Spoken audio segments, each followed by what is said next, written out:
How are you guys doing? This is Harry from MMA Lab as usual. Back with another fight night for you people. UFC 101 from Melbourne. It's gonna be a great night of fights. I expect most of these to go to the finish. And this is, I think, one of almost 20 or 21st fight night we're doing here. Hopefully we get good support for this event. A lot of underrated fights. The main event is obviously Robert Whittaker versus Derek Brunson. So that is gonna be the main event for today. The first fight for today is gonna be CO Ham versus Miss Taylor in the bantamweight division for the women. That's gonna be the opening fight. Let's quickly set this up so that we are all set. The first fight, Daniel Taylor versus COE Ham. That's gonna be a good one. Hopefully, in the women's strawweight or bantamweight division, we will get to know soon. Let me also quickly change the thumbnail. Hopefully some people have joined in. Does not look like it. Anyways, the thumbnail is changed. We are in. Here we go.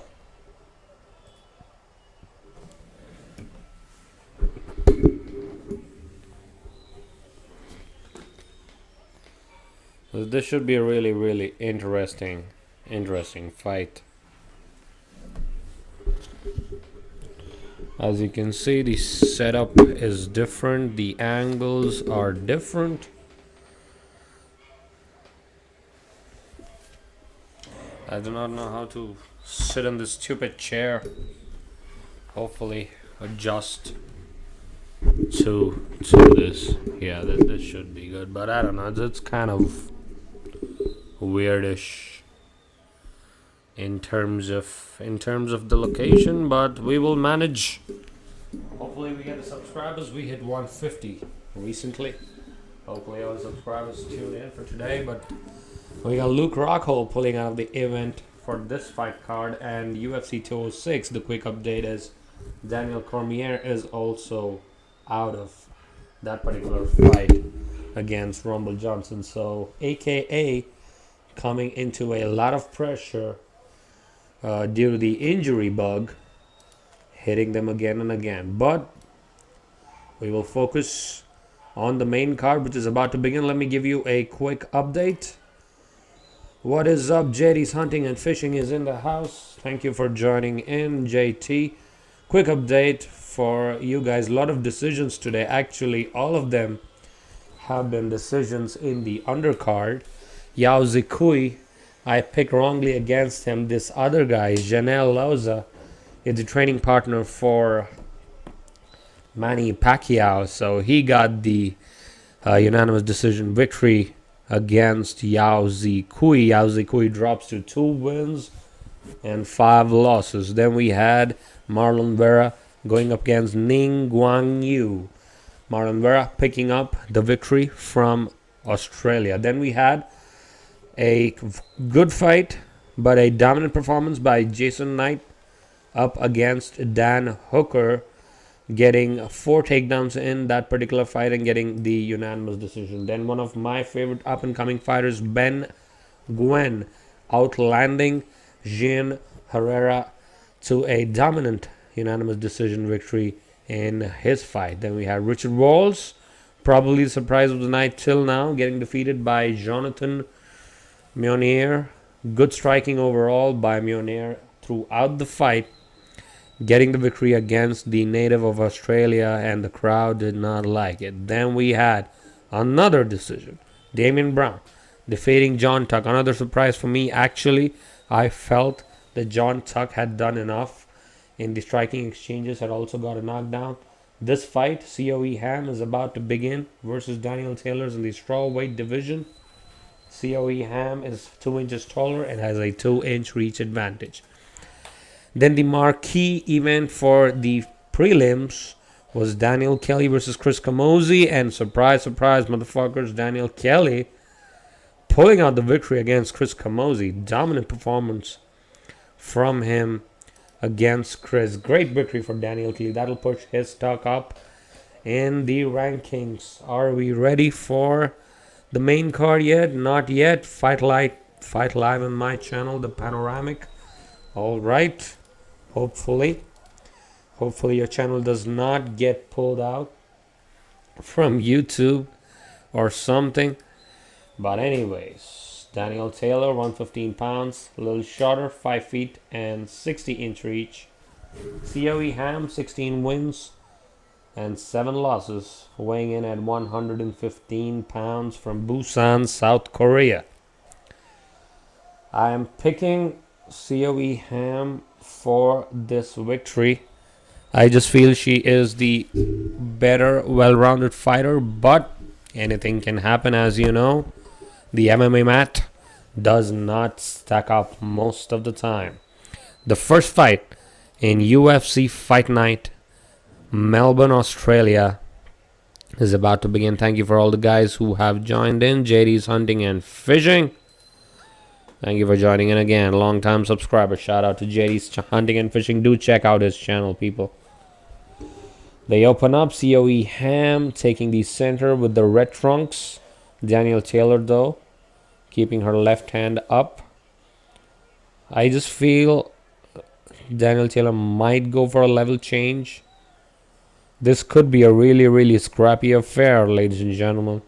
Real scrappy affair. As you can see, we made some changes to the background, going in for a cleaner look. Also changing a little bit on the hairstyle, as you can see.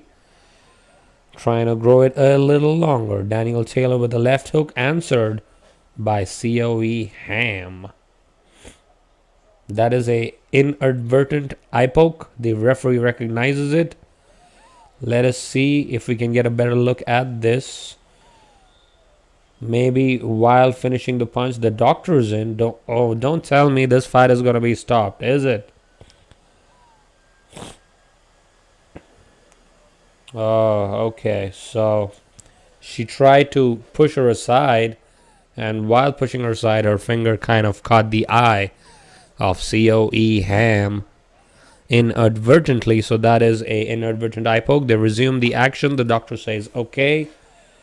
Ham taking the center again. Daniel Taylor going with the feints, moving in and out of range. The stand-up is not great for both women, looking like. Oh, nice left hook landing for Daniel Taylor. Teep kick connecting to the side for Ham. Ham is pursuing aggressively. The left hook is open for Daniel Taylor. I do not know why she is not throwing it. Maybe because of the southpaw stance. She tried throwing it right now, but did not connect. Ham with the counter. Ham has to also keep her hands up. Daniel can connect and put the lights out any moment. But the strawweight division does not have enough power, except probably the top 3 fighters, Joanna Jędrzejczyk, Claudia Gadelha, and Karolina Kowalkiewicz. Apart from them, all the other fighters do not possess enough power shown in most of the strawweight fights. So I expect this to go the distance. Daniel Taylor uncharacteristically always saying on the outside. Nice left connects for Ham. Straight left. They should probably try to go in. Oh, Daniel Taylor jumping in with some combinations. Connects partially. Dishonored 2 is the sponsor for this fight. Oh, right hook connects for Daniel Taylor. Good one. If you haven't played Dishonored 2, please do check it out. I am loving the game and I'm almost done with it. Beautiful. Beautifully made game. Do not play it on PC though. A lot of issues. I am playing it on my PlayStation 4. Beautifully done game. One of the best this year. Nice left hook. Connects for Ham. Wobbles Daniel Taylor. Ham should be pursuing. They are holding their hands for some reason. Ham might go for the left high kick. I feel that could be open. Why are they holding? Oh, left straight connects again for COE Ham. She has to pursue her with some combinations. Let go of the demons. Oh, another left straight connects. That left is connecting over and over again. Daniel Taylor going in for a clinch, but COE Ham says, not today, sister.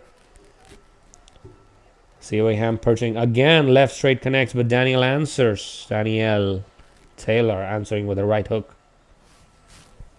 I do not know why COE Ham. Oh, kick and punch by Taylor. Trying for a level change, does not connect.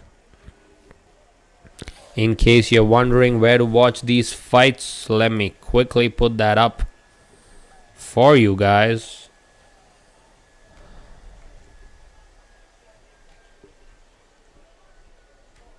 You can watch the fights on these channels. Level change by Daniel Taylor. COE Ham says not today. 37, 6, and 35 seconds remaining in case you want to sync it up. Daniel Taylor throwing all sorts of weird angles. COE Ham always going for that left straight. That's been her money punch. Oh, connects again on Daniel Taylor. Daniel Taylor, though, game enough to take them.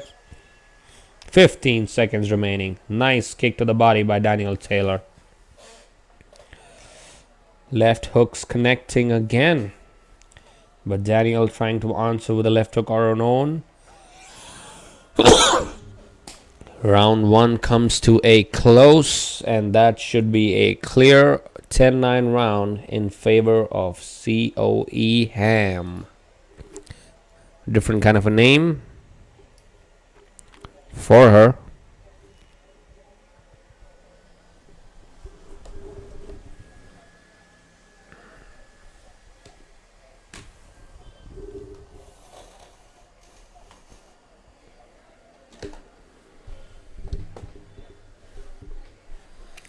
JT's hunting and fishing. If you're still there, brother, can you tell me if the voice is alright and the sound is coming through loud and clear?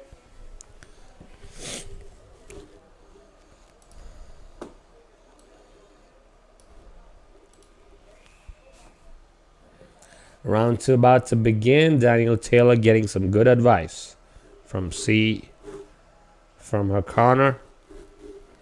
Not a lot of striking though, but Ham definitely pushing the pace and controlling the octagon throughout and getting the better in these exchanges. So JT, if you're still listening to me, can you just report whether the sound is okay? These women are going for it. Exchanging hooks. Nice outside leg kick. Oh, left hook connects for COE Ham. She got an advice from a corner saying push the pace. Let us see how Ham goes for it. Oh, that left straight is connecting over and over. But she has to throw in some jabs and some feints with some combinations. Right hook connects for Daniel Taylor.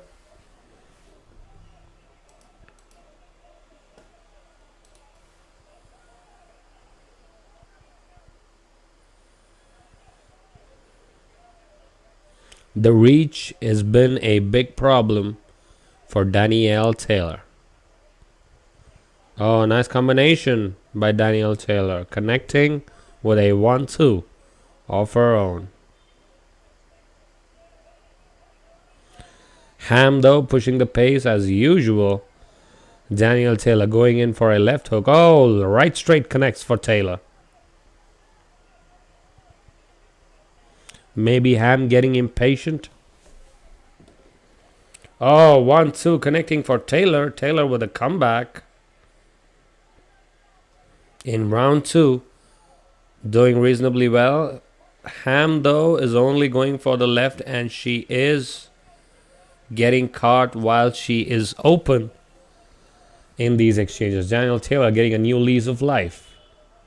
In round 2, maybe pushing the pace, but she is always on the back hood. 1-2 connects for Ham. Much more evenly paced in this round, but still Ham is the one pushing the pace. But oh, head kick partially connects.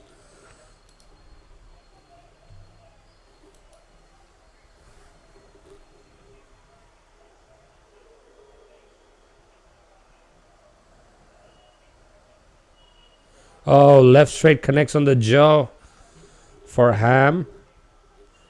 Wobbles Taylor. She is active though.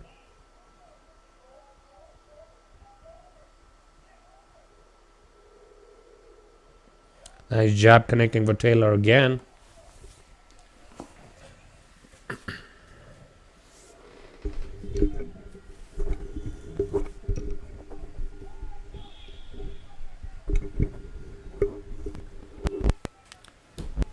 I do not know why these ladies are not throwing any combinations, but looks like they have done enough.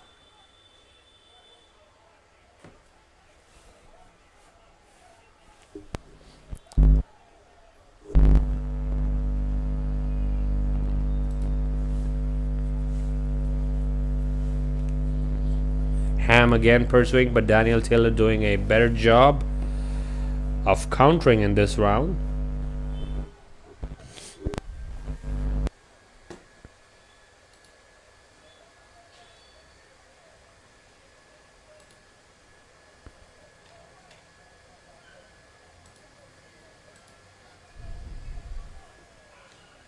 Oh, left hook connects for Ham. This could be a tough round to score. 1 minute 15 remaining. Combinations thrown by Taylor, answered by Ham.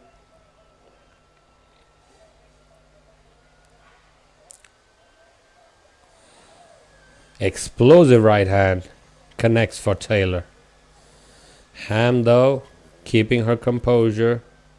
Nice kick to the body by Daniel Taylor.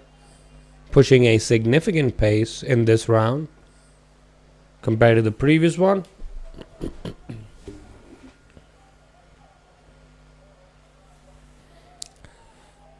Should definitely be a round in favor of Daniel Taylor, in my opinion. COE Ham, though, is not fighting smartly in this fight. Not going in for combinations. Always going in for that left straight that is not connecting. Daniel Taylor has understood that and is withstanding the punches. Going for a level change. Beautiful scramble. And Ham ends up on mount. Beautifully done. Daniel Taylor looking to survive. Finishing moments. And she survives at the end of round 2. What a scrap. Good fight to begin this fight night in Melbourne. Beautifully done by the ladies for 2 rounds. I would have to say that is a 1-1 each for Daniel Taylor and COE Ham. Getting it on in the strawweight division, the opening fight of UFC Fight Night Melbourne, Australia, 101. This is MA Live, your channel for all the play-by-plays as they happen without getting drunk and being technical.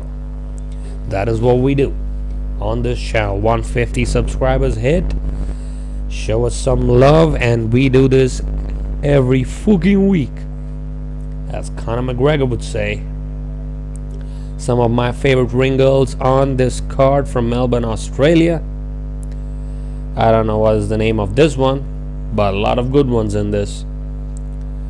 Round 3 coming up. 1 each in my book. Could be the deciding round. Here we go. They touch gloves. Teep kick by COE Ham. Red trunks. Oh, nice counter left hook over the top. Landing for Ham. Daniel Taylor circling to her left, trying to land her right hand, but she has a significant reach disadvantage and height disadvantage. COE Ham, though, should be going in for some jabs, some feints, but she is only going for the money shot. Right straight connects for Daniel Taylor. Moving away, Ham pushing the pace just like every other round. Oh, nice right hook connects for Daniel Taylor. Beautifully done. Always circling to her left. But how will the judges see this? Depends on how much output Daniel Taylor is about to land. Round 3, is the critical round in my opinion. Superman punch attempt by Ham does not connect. The counter left hook connects for Daniel Taylor. Right hook misses for Daniel Taylor. Again, circling to our left throughout this fight.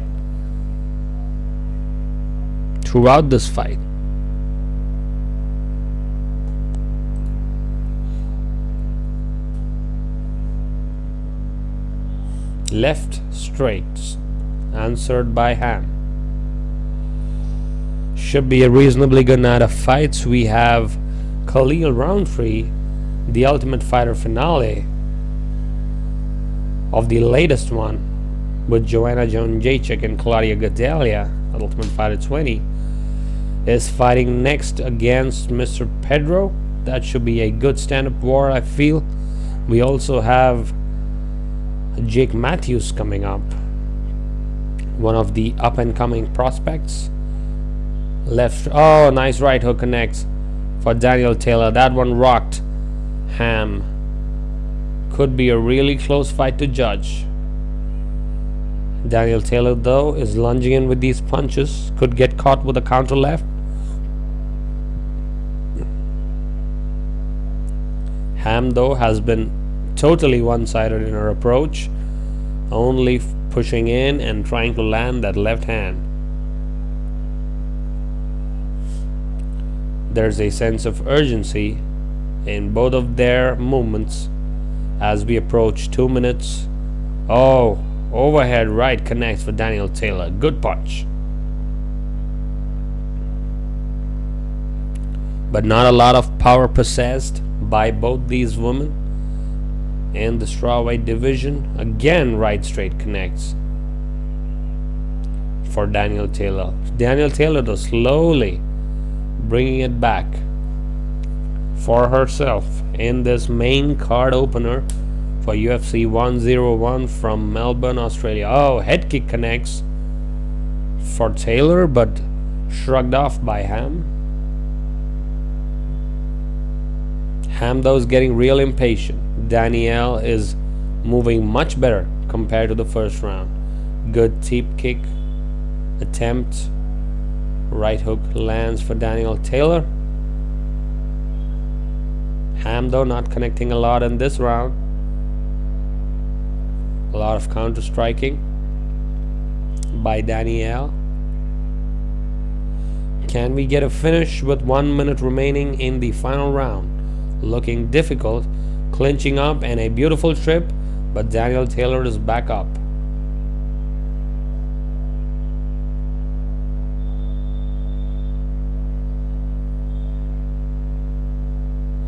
The referee does not stop the action, calling for an eye poke. The referee did not see it. COE Ham, though, pleading for a timeout, but does not connect. That could be a significant moment in the fight, ladies and gentlemen. 30 seconds remaining. Rights and lefts connecting for Daniel late in round 3. The referee did not see the eye poke. I thought I did, but they say fight on. Right straight connects for Daniel Taylor again. This is shaping up to be a really close decision for the judges. Could be a difficult one. COE Ham clinch up, going for a trip. Daniel gets her down. Maybe she got the decision. That could have been a significant moment in the fight. Getting the takedown late in the round could sway the decision in her favor.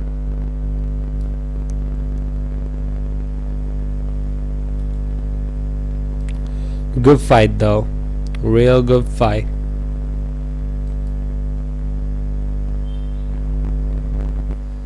Close one. Could go either way. Just checking out JD Hunting and Fishing's page, one of our oldest subscribers. You can also check him out in his channel. He has the first comment on most of my streams these days. Anyways, round 3 has also come to an end, and we have a really close decision which would be coming up. I'm expecting a split decision in this one, and I feel Daniel Taylor has done enough to get the nod in this one. The opening fight for UFC 101, Melbourne, Australia, Whittaker versus Brunson, should go in favor of Daniel Taylor. A lot of great fights coming up for you guys. The next one is Khalil Roundtree versus Tyson Pedro. Could be a stand-up war. The next one, live from Melbourne, Australia. After that, we have Yusuke Kasuya versus Alexander Volkanovski. And we have Australia's own Kyle Noke going up against Omari Akhmedov. Then one of my favorite up-and-coming fighters, both of them, Jake Mathews versus Anderw Holbrook. That should be a real good one. The co-main. And the main event is Derek Brunson versus Robert Whittaker. Let me know in the comments who you got for the main event of the evening. I feel Derek Brunson could pull it out, but Robert Whittaker is called the Reaper for a reason. Let us see what the decision is. A definite eye poke at the end of round 3, but Daniel Taylor should get the decision, in my opinion. It's a split decision, ladies and gentlemen.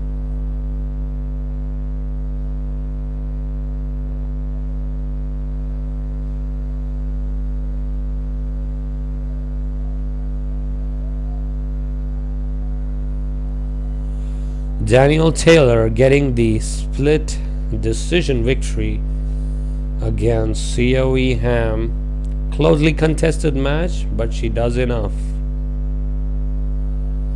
Probably the move of the fight started in round 2 and 3. The counter right hooks landing for Danielle Taylor. She gauged her range really well and countered beautifully in the later rounds, getting the decision. So good decision for Danielle Taylor. That should move her up to probably a top 20 opponent.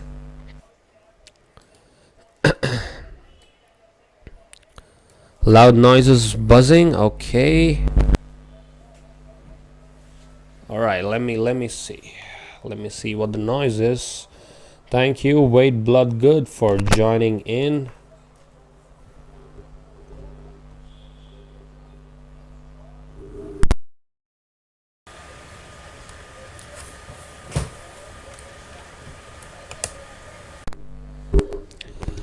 Thank you for joining in, Wade Bloodgood.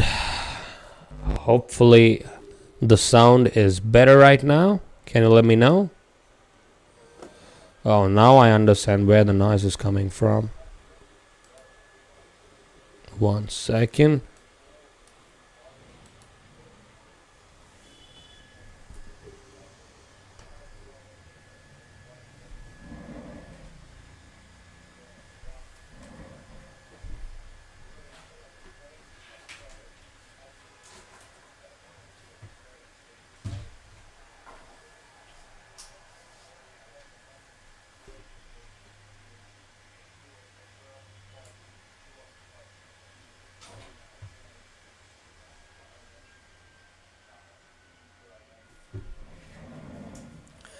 Yeah, hopefully the sound is better. Wade Bloodgood.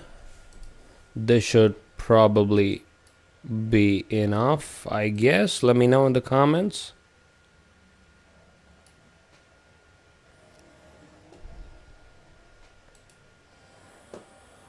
So first fight coming to an end. The next one is going to be Khalil Roundtree versus Tyson Pedro.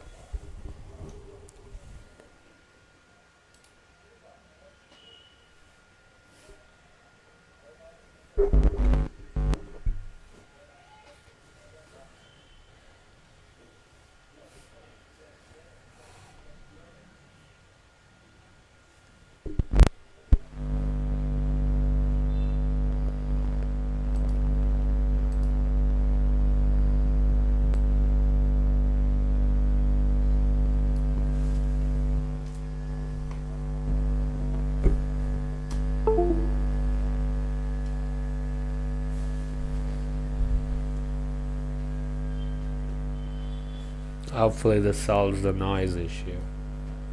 I do not know why, but today it's been buzzing a little bit.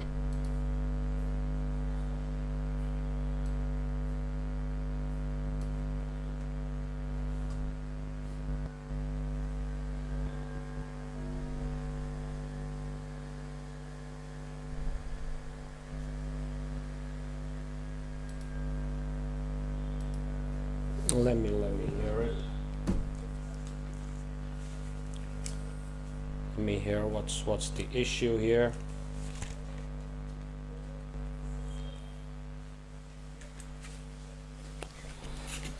Do not know what the issue is. Let me hear what's the issue here. Do not know what seems to be the issue. Do not know what the issue is. Let me hear what's the issue here. Do not know what seems to be the issue. Do not know what the issue is. Okay, let me disconnect this. What's the issue here? Do not know what seems to be the issue. Do not know what the issue is. Okay, let me disconnect this. What's the issue here? Do not know what seems to be the issue. Do not know what the issue is. Okay, let me disconnect this. What's the issue here? Do not know what seems to be the issue. Okay, looks like it's figured out. I do not know, but man, good beginning to UFC Fight Night 101 from Melbourne, Australia. The first fight of the main card just ended, and COE Ham lost a narrow split decision against Daniel Taylor. The UFC 206, though, a lot of shakeups. Conor McGregor relinquishes his featherweight belt to Jose Aldo, and Jose Aldo has been declared as the official featherweight champion by the UFC. Big announcement coming in right now in Melbourne, Australia. The fight card for UFC 206, the new one, is Max Holloway, number 3, versus Anthony Showtime Pettis for the interim featherweight championship. Why? Because Daniel Cormier, that other guy from AKA, also got injured. UFC Melbourne also was in problems because Luke Rockhold had to pull out of his main event fight. And unfortunately, DC could not make it for UFC 206. Anthony Rumble Johnson, though, staying smart and not picking anyone else to fight. The co-main event is a good one. Donald Cowboy Cerrone going up against Matt Brown. So a lot of changes to UFC 206 in Toronto, Canada. The next fight is going to be real interesting. It's in the light heavyweight division. Tyson Pedro going up against Khalil Roundtree. That is the next fight. Hopefully the buzzing noise issue has been solved. Hopefully we can get going from Australia, ladies and gentlemen. The Fight Night is streaming on Fox Sports 1. And in case you want to keep it logged into unbiased and technical fight breakdowns without drinking, without smoking, and without drunk friends, you got to keep it logged in to MMA Live. This is Harry from the channel. The next one I predicted to be a victory for Khalil Roundtree, who has been working on his grappling a little bit off late, but has got bombs on his right and left hands. That's going to be a real interesting one. Real interesting one. Let us see. A little bit off late, but has got bombs. Hopefully the sound issue looks like it has been resolved. Let me take out these headphones and let's focus on them fights. Tyson Pedro entering the octagon first. Looks like he has got a lot of tattoos. Do not know for what reason he's dancing. A lot of weirdness going around on his body and on his back. A lot of weirdness. Maybe he got his tattoos covered up later. But a lot of good ones on his hands though. I feel that he should not be fighting in the 205 division. He looks a little too chubby for it. Finished all 4 wins in the first round and 3 by submission. This is Tyson Pedro's UFC debut, ladies and gentlemen. And he is a undefeated fighter. So that should be a real interesting matchup for Khalil Roundtree. So I'm going to pick Khalil for this one because I've seen his power and I've seen his hands. Pedro, though, enjoying his moment in the sunshine. Looks like he is out of Australia because he has got a good reception from the crowd. Khalil Roundtree is a bomber. He is a brawler and he will hit you with some deadly punches. As we saw in the Ultimate Fighter 20 Joanna Jędrzejczyk versus Claudia Gadelha. He is a brawler. I predict a clean victory in round 1 for Khalil, but do not underestimate Pedro's ground game because he has got 3 finishes in round 1 via submission. This could be a real interesting one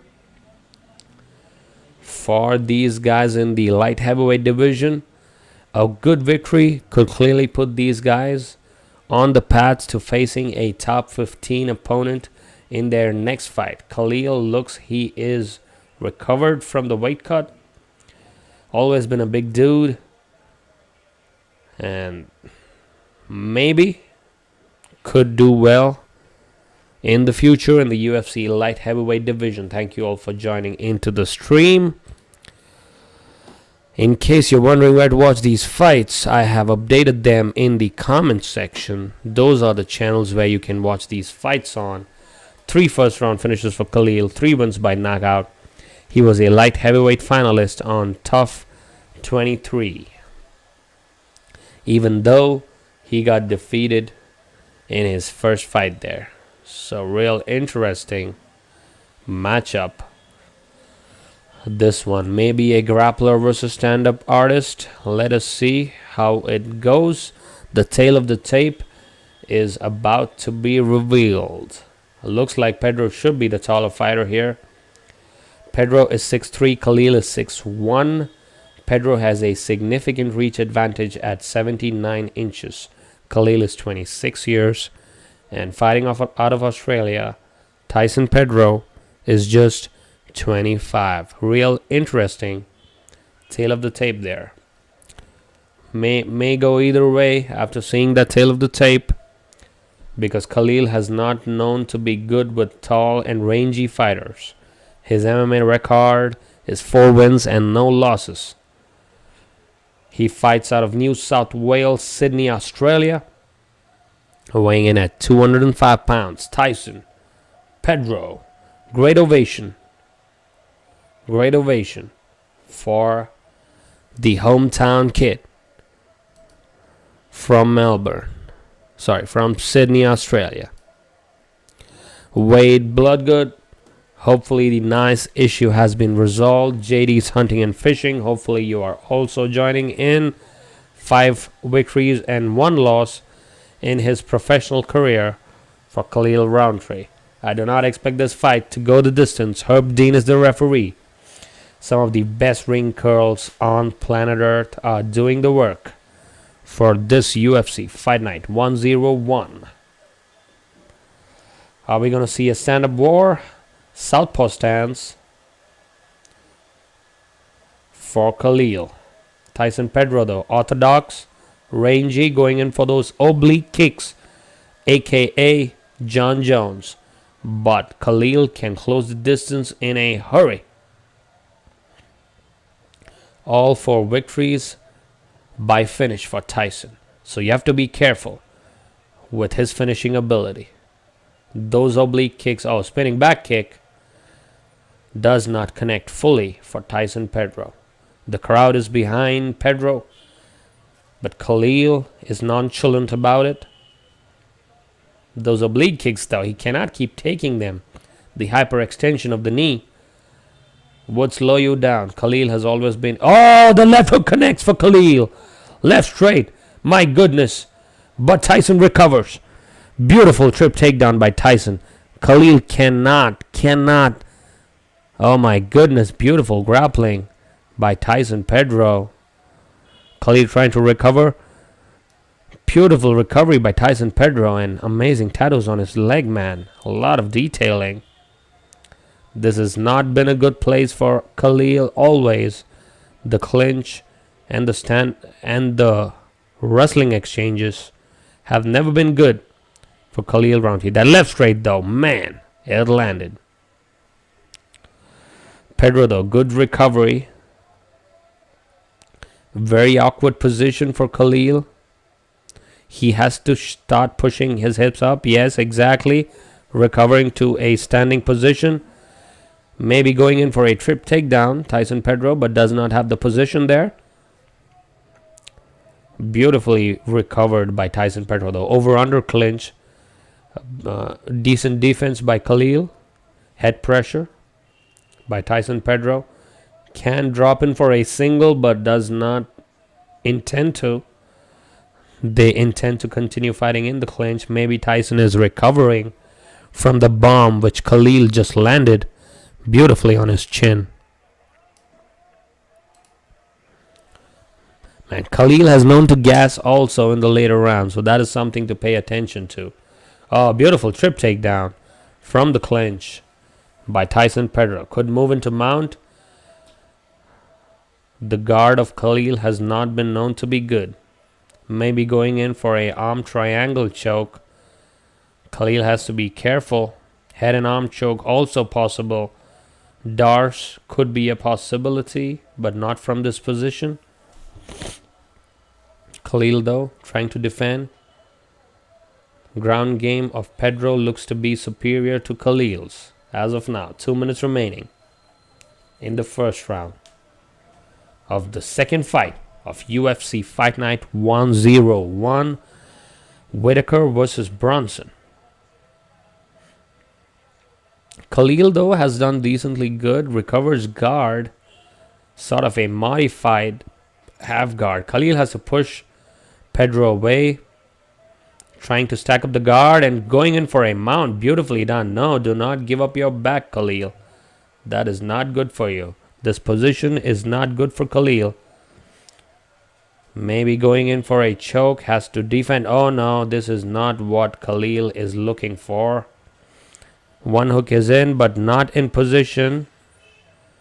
Beautifully locks in the body triangle. Clear difference in grappling between these two gentlemen. Khalil Roundtree, though, hanging in there. The choke is not tight enough. Trying to roll. No, flattens him.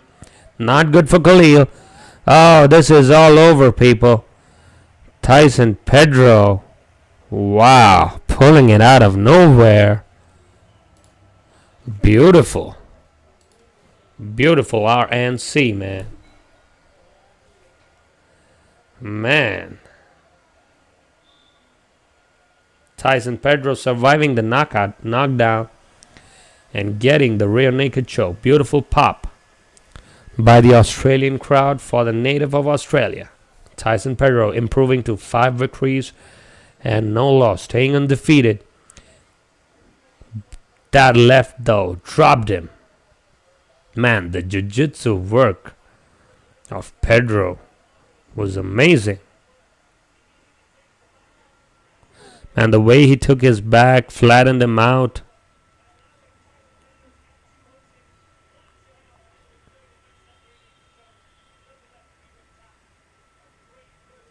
Beautiful victory for Tyson Pedro. Man.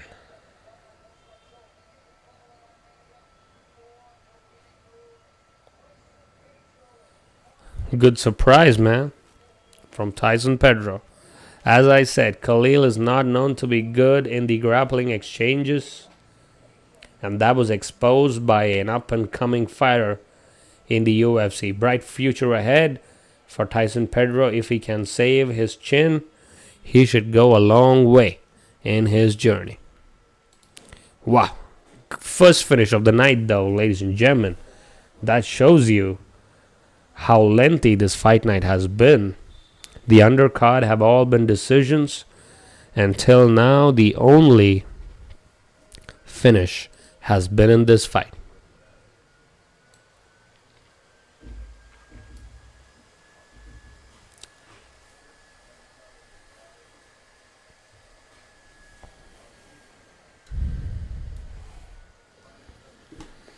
Let us see if we can get a better angle.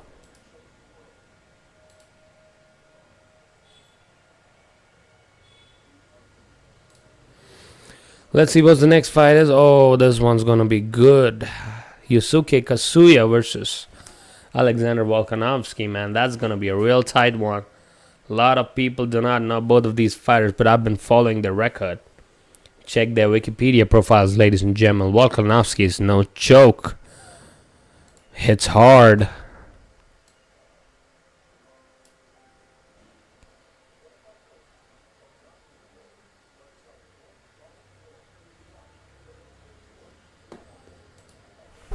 Man. Whew, let's see how the next stack of events are. UFC Fight Night Rodriguez versus Penn on January 15, and then we have UFC 208 January 21 from Honda Center in Anaheim, California. Fox UFC Fight Night January 28 from Denver, Colorado.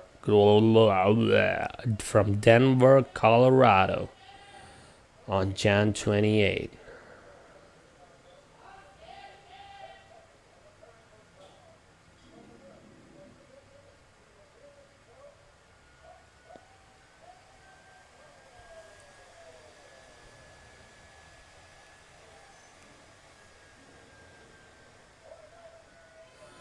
And Khalil Roundtree is obviously unhappy, but he is a good sport.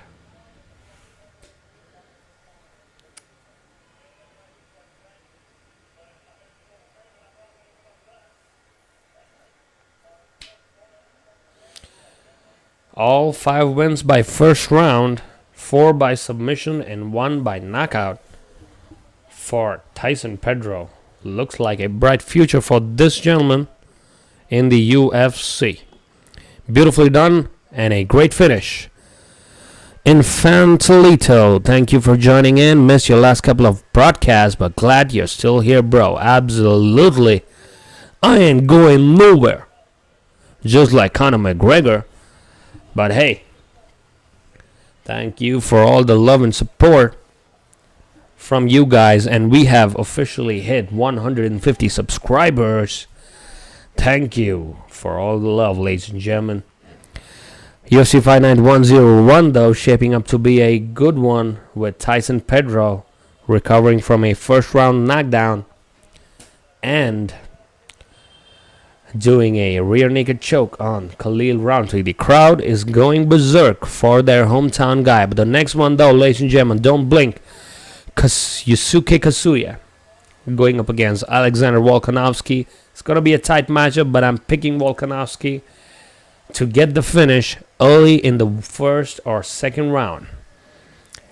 As you can notice, we have changed the setup a little bit, going in for a cleaner outlook. On the back, man, that left hand from Khalil, though, really rocked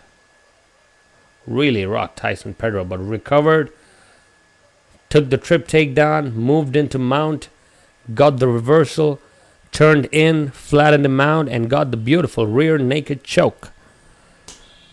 Man, that was beautiful jiu-jitsu right there by Tyson Pedro. Bright future for this guy. In case you're wondering where to watch these fights on, these are the channels where you can watch these fights on. These are on cable or XBMC or Cody. The Ultimate Fighter Finale, Tournament of Champions, the one for the UFC 125-pound belt, Demetrius Mighty Mouse Johnson, is on December 3rd, Saturday. UFC Fight Night Lewis versus Abdurrahimov is going to happen in Albany, New York on December 9th. Then we have December 10th from Canada, UFC 206 though, but a lot of changes to UFC 206. Daniel Cormier dropping out of the light heavyweight title fight against Rumble Johnson though. That was real disappointing.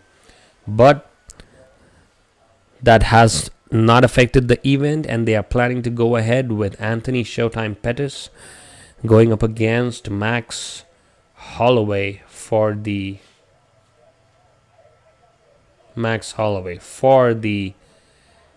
interim featherweight title. The finale though, Henry Cejudo, Ultimate Fighter Finale, December 3rd, next week. Henry Cejudo going up against Joseph Benavidez, probably fighting to see the next contender. Both of them have been defeated by Mighty Mouse convincingly, so that should be a real interesting fight to see who fights Mighty Mouse next.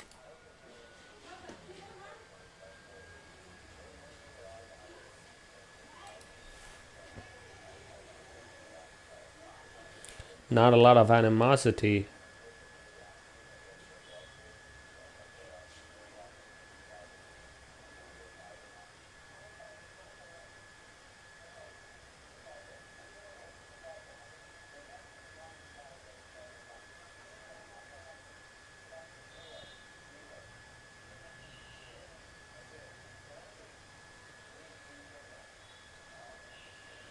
Man, real interesting conversations in Ultimate Fighter Finale for the 125-pound scrap. Joe Benavidez, though, is a scrapper. So is Henry Cejudo, Olympic gold medalist, probably the youngest Olympic gold medalist in USA history. There's been a neck and neck UFC Ultimate Fighter this season. Maybe Henry Cejudo will get the better of the exchanges, but man, he's known to not catch weight in most of his fights. So it should be a real interesting matchup at 125 for these guys.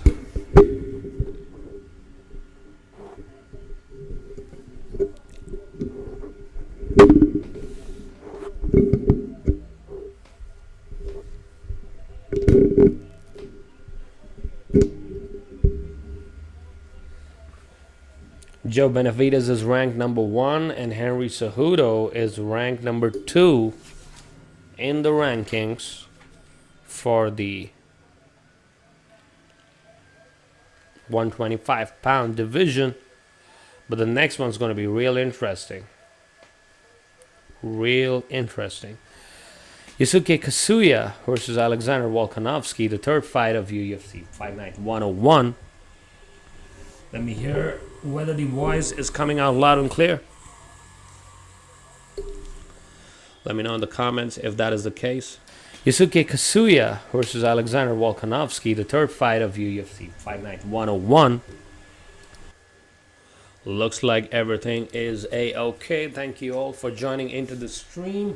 Do not forget to like and especially subscribe to the channel, because we break down fights unlike no other YouTube channel. Everyone else seems to be either drunk or with their friends, which is awesome for enjoyment but not good for breaking down fights. That is why I prefer to do this alone all the fucking time. And we try to keep it as technical as possible, trying to break down the nitty-gritties of the fight game. El Clasico, though, if you're interested in football, is also happening on December 3rd which is a Saturday. Real Madrid versus FC Barcelona. In case you're a football fan, do tune into that. Couple of cricket test matches going on. India versus Australia. No, India versus England. And Australia versus South Africa. In case you're a cricket lover, that should also be real exciting. But the most exciting sport of all is mixed martial arts, in my humble opinion. And we are watching it on UFC Fight Night 101. The third fight is about to begin, with Alexander Volkanovski being my pick for getting the knockout early in round 1 or 2. In case you're wondering where to watch these fights for free, I have posted the channel names on the comment section. Those are the most well-known channels to show these fights for free. I am watching this right now on Sony ESPN HD. Ronda Rousey is coming back for UFC 207, fighting Amanda Nunes. That should be a real interesting fight to see whether Rousey still has it. What's going to happen to Holly Holm is also a big question, because she got defeated in her last fight. So real interesting times for the women's bantamweight division. Real interesting time for the UFC men's bantamweight division also, because Dominic Cruz is going to fight Cody No Love Garbrandt on the same card as Rousey versus Nunes on December 30th. The fight which is going to end all fights. Is Rousey going to have it when she returns to action? But the next one, though, should keep your attention for a while longer, till December 30th, because Yusuke Kasuya is also a really skilled and well-rounded fighter. This one's at the lightweight division, 155 pounds. Alexander Volkanovski has been very well known outside of the UFC, but he is slowly trying to make his way in to the top 15 of this talent tag division. Kasuya, always known for his kicks, range, trip takedowns, and beautiful level changes. Kasuya has always been known for that. But Volkanovski has got some raw power in them hands. Kasuya is a scrapper, but Volkanovski is a finisher, which should be real interesting to see. Will we get another finish? We do not know. But keep it logged in into this channel to know that, because Volkanovski is fighting out of Australia, ladies and gentlemen. He is from New South Wales, Shell Harbour. You might be wondering, why is his name Volkanovski like a Russian? Maybe he was from Russia or Ukraine, but he settled into Australia. And it looks like the crowd likes his presence, and they are rooting for their hometown fighter. Australians love their hometown guys. Very passionate crowd. Very passionate hometown crowd for sure. These guys, though, look pretty bulked up for lightweight. But Conor McGregor should probably be defending his title against Khabib next as soon as he comes back, because that is what I think should be the fight to be made till he gets his baby delivered in the early half of next year. 10-fight win streak for Volkanovski. This is his UFC debut, and he has finished 11 of his 13 victories. 8 by knockout, 3 by submission. So as I said, do not sleep on this guy. Volkanovski is a beast.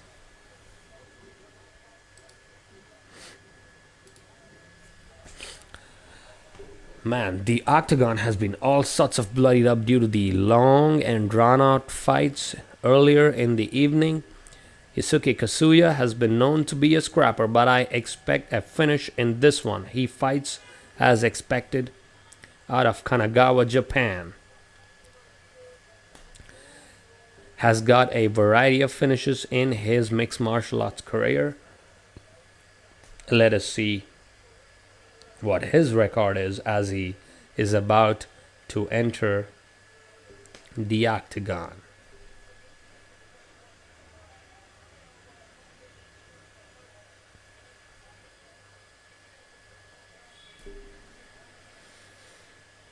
The only thing I suspect from both of these fighters is a suspect chin, and I expect Kasuya to be cracked a little bit longer and a little bit harder by Alexander Volkanovski.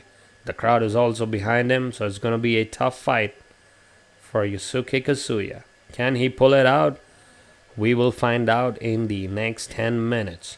He has got 7 first-round finishes and finished all 9 victories, 8 by submission and only 1 by knockout. So as you can see, great on the ground. A Kyokushin Karate black belt for Mr. Kasuya. Looks lean and mean. Looks pretty calm and collected. Hopefully we can get a finish in this one.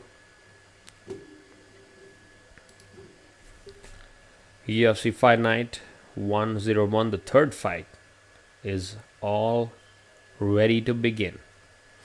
Here we go, Bruce Buffer with the official introductions. Let's see the tail of the tape for this interesting UFC fight.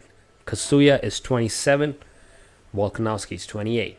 Kasuya is 1 inch taller, but Volkanovski has a 4.5 inch significantly long reach advantage. Long hands for Alexander Volkanovski. That's how he gets those knockouts. But long legs for Kasuya. That's how he gets the submissions. So, what's going to happen in this fight? We're all set to find out. Weighed in at 154 pounds, 13 victories and only 1 loss for Alexander Volkanovski. He's fighting out of Windang, New South Wales, Australia. So a native of the land. Awesome reception from the crowd for Alexander Volkanovski. Already on the main card, we got one fighter from Australia getting the victory. That was Tyson Pedro defeating Khalil roundtree in the previous fight. Yusuke Kasuya is the underdog. 9 victories, 2 losses, and 2 draws. 156 pounds. Fighting out of Kanagawa, Japan. If this goes late, I'm picking Kasuya, but I'm expecting an early finish. Greg Clayhans is the referee, and as I said before, some of the best ring girls on planet Earth are doing the work for UFC Fight Night 101. Will they touch gloves? Maybe. Yes, they do. As the stance goes, white stance for Yusuke Kasuya, southpaw. Orthodox stance for Volkanovski. Outside leg kick, partially connects. Winging it already in the center. Kasuya with the long, rangy kick to the body. Kasuya, though, trying to close in the distance, has to keep the hands up. Oh, the right hook connects. All ready for Volkanovski. Man, he is winging it, but he got taken down very easily by Kasuya. This is not looking good. They scramble up against the cage. Reasonably good defense. Reasonably good defense by Volkanovski, though, but he has got a body lock from the back. Good recovery by Volkanovski to get up to his feet. Nice knee to the knee. Right side. Volkanovski does not want to engage in the grappling exchanges for Kasuya. Nice knee to the body by Kasuya, partially blocked. They are clinching up again, over under, trying to move into a dominant position. Both fighters, knee to the body, nicely done.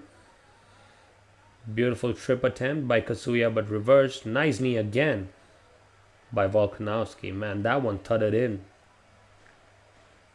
That's a good knee. Oh, trip attempt by Volkanovski. Good pressure. Kasuya, though, not recovering. Yes, now he's up. Standing guillotine. Attempt, maybe. No. Transitioning for a trip. Beautiful reversal by Kasuya. Nice transition. Oh, nice elbow Nice elbow by Volkanovski. Dropping in for a low single. Can he get it? Man, good pressure. Beautifully done by Volkanovski, man. He also is no joke, man. Not bad by Volkanovski. The grappling exchanges kind of underestimated him on the ground. White trunks for Volkanovski. Nice transitioning to half guard. Trying to keep the pressure on the head. Pushing it down. Maybe some ground and pound in the middle. But should get him to mount at this position. That's when he can rain down them punches. Oh, nice right hook. From top, on the ground. Beautiful pressure. This could lead to a crucifix. Not good. Oh my goodness, them punches though. Can the referee stop it? No, does not look like it. A lot of right hands from this position of half guard. Shows you how strong Volkanovski is if he can bully you into this position and rain down them punches. Kasuya though surviving reasonably well, clinching him up against the cage. Not looking good for Kasuya though. 1 minute and 40 seconds remaining in case you want to sync it up. Kasuya though, beautiful reversal. Leg hook. No, not in position for the leg hook, man. Beautiful reversal by Kasuya, man. The grappling though, shining out in these exchanges. Kasuya masterfully moving into half guard. Maybe moving into side control, but does not have position. That transition into a leg lock and a reversal on top by Kasuya. Beautifully done. Really impressed. Trying to get into mount, but does not have it due to the closed guard. Punches by Kasuya on top. Not good for Volkanovski in the last closing seconds of the round. Could sway the judges. But I feel Volkanovski has done enough in the round 1 to get the nod of the judges. 10-9. Scrambling up, but beautiful positioning again. Butterfly guard.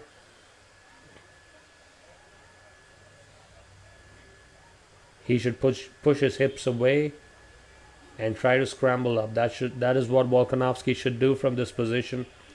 Half butterfly, trying to scramble up, but the body lock is in position by Kasuya, trying to go for a beautiful reversal by Volkanovski, landing up on top.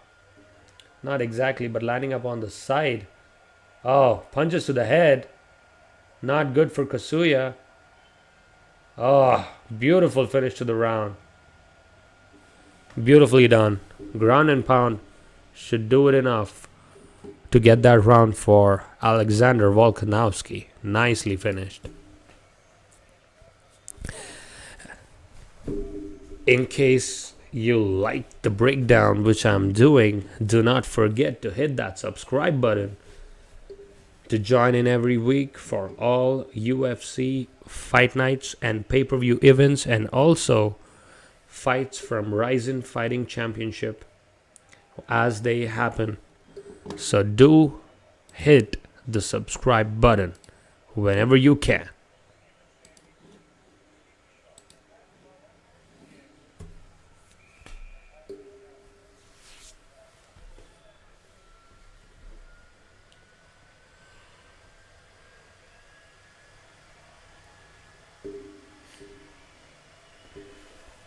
Seems like a post-fight show is scheduled after the main event on Fox Sports 1 for UFC Fight Night 101. Round 2 begins.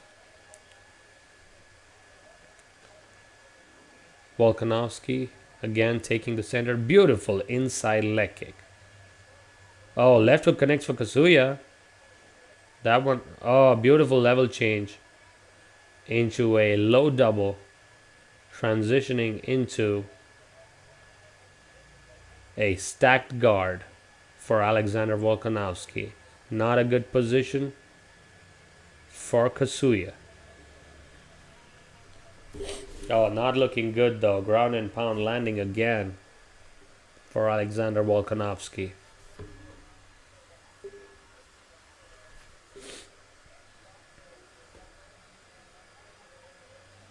Oh, beautiful scrambling by Kasuya, but not enough to get out of danger. He has actually got himself into more trouble as Volkanovski almost moves into side control but recovers full guard expertly. Oh, ground and pound. Not looking good for Kasuya. Not at all looking good. Punches to the head. The referee might stop this. Looks. Hopefully he doesn't punch himself out. Man, punches in bunches by Alexander Volkanovski. Elbows landing.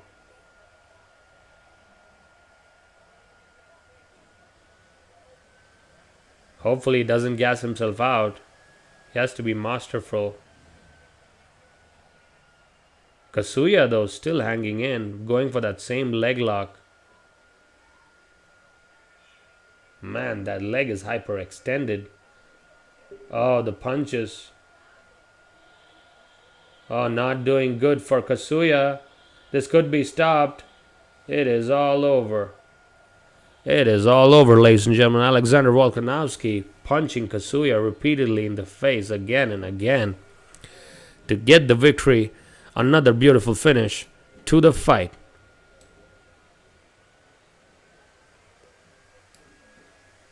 Beautiful finish to the fight. By Alexander Volkanovski. Kasuya went in for a modified leg lock but left himself open to punches in the face again and again and again, and that was the stoppage by the referee. So another hometown victory for Australia in UFC 101. Alexander Volkanovski pulling off the second victory for the Australians on the main card. The first one by Tyson Pedro. Good fight. The second one, also a good fight by Alexander Volkanovski. The biggest Australian fighter, though, fighting in today's fight card is going to come up next. That is going to be Khalil Noke versus Omari Akhmedov. Should be a great fight. I'm picking Khalil Noke to somehow find a way through Omari Akhmedov. Then we move into the co-main event. Another beautiful matchup. Jake Mathews versus Anderw Holbrook. And then we have the big one, Robert Whittaker, the Reaper, going up against Derek Brunson. So that is the card lined up for all of you guys. This is Harry from MMA Live. As usual, reporting you all the fights as they happen and breaking them down into the last 8-bit piece of Nintendo 64 you ever had but could not get for your Black Friday. Man, it was sold out like shit. In case you're into gaming, Dishonored 2 is sponsoring the UFC Fight Night 101, a beautifully made game on PlayStation 4 at least. Managed to almost finish it, left with a couple of hours, and I'm really liking the game and how it's shaping up to. In case you haven't checked it out and you're into gaming, do check out Dishonored 2, which is out now on PlayStation 4, Xbox One, and PC. But I would not suggest you to buy it on PC because PC has been known to have a lot of issues for such games, and the reviews have been pretty average on the PC version. Talking about games, Steam Autumn Sale is going on right now, so a lot of good games up for sale. Witcher 3 Wild Hunt Game of the Year Edition going in for way less than its MRP. So is Doom going in just for $14. So a lot of great content available on Steam for the autumn sale. In case you're wondering where to watch these fights, I have updated the comments for the channels, cable channels on which you can watch this. Nice show of respect between both the fighters. Till they start the next one, I'm going to quickly go and grab some water and come back and join you guys. Don't go anywhere. Keep it logged in. This is ML Live, your channel for unbiased, technical, non-drunk play-by-plays and fight analysis.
Here we have the water, and we have the interview still going on. What the hell, Volkanovski?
Okay. Okay, channel. Okay, I'm still here. But Daniel Cormier is not here because he's out of UFC 206, and that sucks. Because people from AKA, for some reason, just keep getting injured time and time again. I'm just irritated by their attitude. Luke Rockhold dropped out of his fight against Jacare. DC's dropped out of his fight against Rumble. Man, we're losing a lot of good fights because of these AKA people. I don't know how they train. Do they train with leopards and lions? I don't know. But they keep getting injured. They need to have a look at their training regime to make some sense into all of this, man, because they just keep getting injured. But till then, we have Kyle Noke and Omari Akhmedov. That's how you're supposed to say it. Fighting for the next bout, which is probably in the welterweight division, I believe. Kyle Noke and Omari Akhmedov could be middleweight also. These boys look jacked. And then we have just the co-main and main event to come after that. That should be a great night of fights.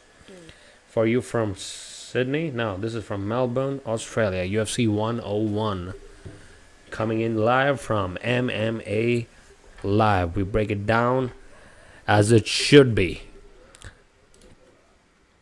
Thank you for all the fighters and all the non-fighters and all the fans of MMA who have joined in.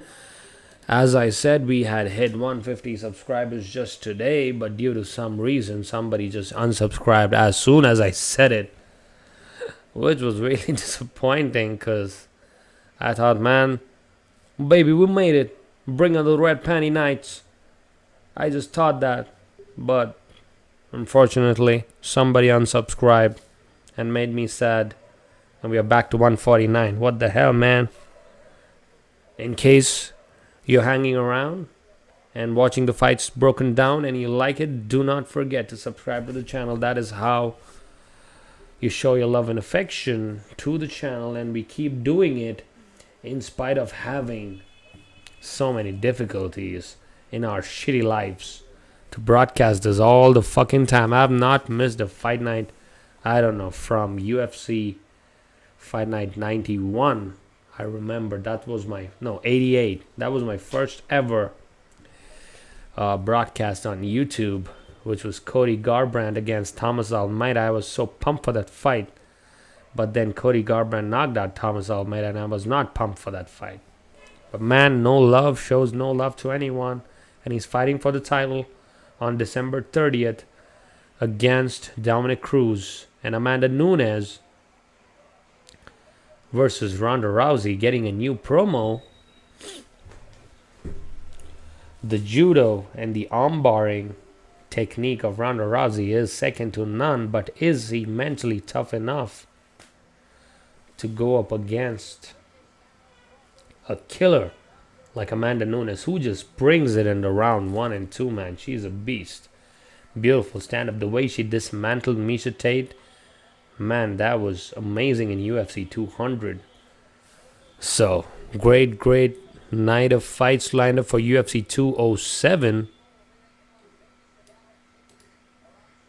for you guys. And it's been a pretty short night for the main card fighters. 2 finishes and 1 decision till now. And I'm expecting the finishes to come over and over again from Melbourne, Australia. Beautiful arena from wherever they're broadcasting, and beautiful ring girls, without a doubt.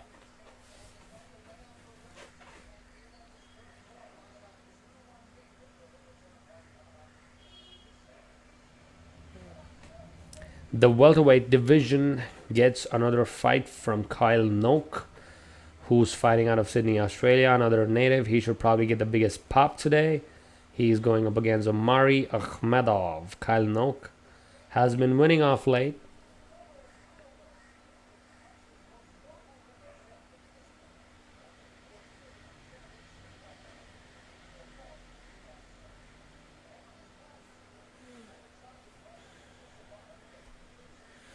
Kyle Noakes has been putting it together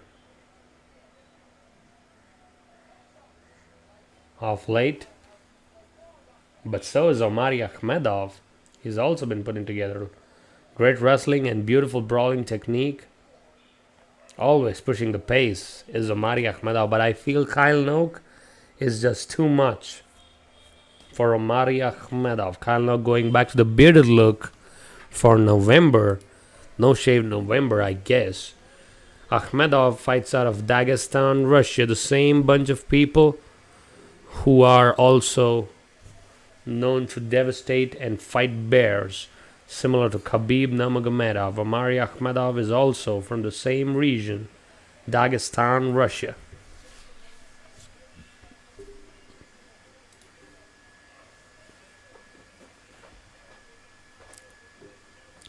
Should be a really interesting night of fights.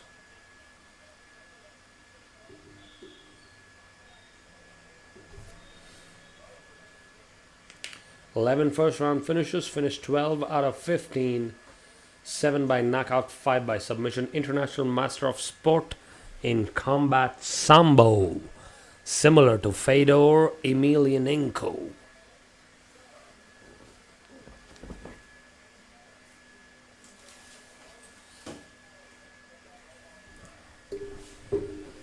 Should be really interesting to see who gets the victory in this one. I believe Kyle Noak should get this done early in round 2. That is my prediction. But Omari Akhmedov is no pushover, as he is an international master of combat in Combat Sambo from Dagestan, Russia. Omari Akhmedov, 11 victories out of his last 13 fights, 12 finishes, 7 are knockouts, and 5 are submissions. But right now, fighting out of Dubbo, New South Wales, Australia, probably getting the biggest pop of the night, till now is Kyle Noke.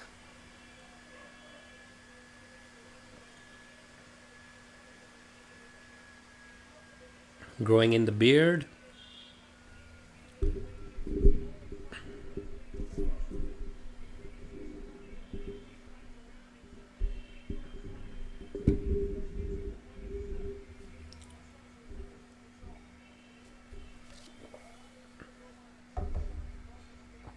Fighting out of Jackson Winklejohn's Academy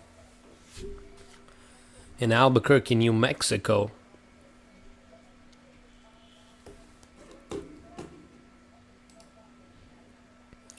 Should be really interesting to see how this one goes in the welterweight division.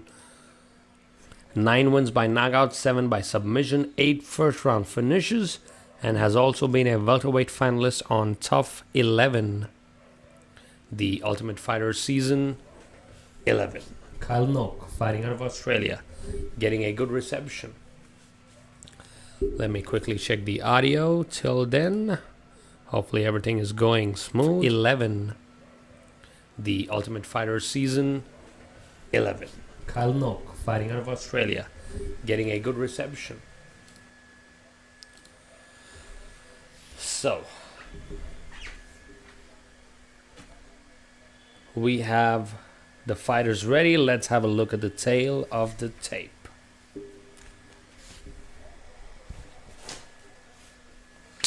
Kyle Noke is getting old. He's 36, but he's 6 feet 1 inch tall and has a 76 inch reach, whereas Omari Akhmedov is just 29 and only has a 73 inch reach.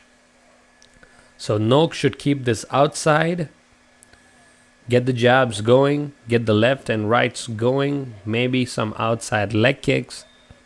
Should do the deal for Kyle Noke, but he should not engage in the wrestling exchanges with Omari Akhmedov. Akhmedov looks like the favorite for this one, minus 150. Alright, 15 wins and 4 losses for Mr. Akhmedov, fighting out of Dagestan, Russia. He is the favorite in Australia. It is very hard to believe. I'm picking Kyle Noke to somehow pull this off because Australian fighters have been doing good today.